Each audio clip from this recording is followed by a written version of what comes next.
कैलाश पर्वत के निकट एक हरी भरी घाटी में लंकापति रावण अपने विश्व विजय के मद में चूर होकर विश्राम कर रहा था।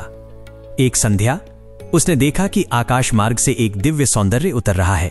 वो थी रंभा, जो स्वर्ग की सबसे मोहक अप्सराओं में गिनी जाती थी। वो अपने प्रिय नलकुबेर से मिलने जा रही थी।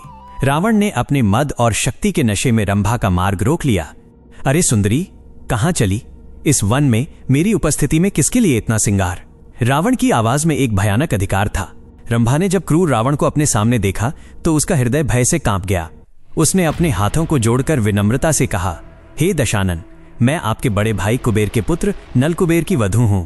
इस नाते मैं आपकी पुत्री के समान हुई। मैं आपसे प्रार्थना करती हूं, मुझे जाने दे। रंभा के इन शब्दों ने रावण के अधर्म को चुनौती दी।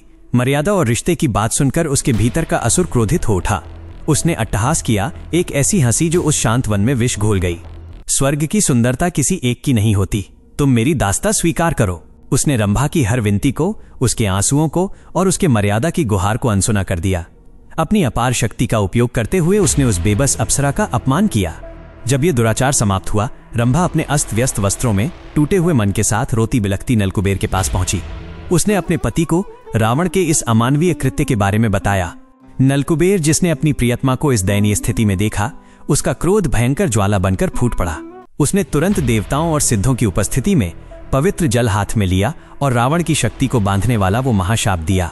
यदि रावण ने भविष्य में किसी भी अन्य स्त्री को उसकी इच्छा के विरुद्ध बलपूर्वक स्पर्श करने का साहस किया तो उसी क्षण उसके सिर के 100 टुकड़े होकर धरती पर बिखर जाएंगे।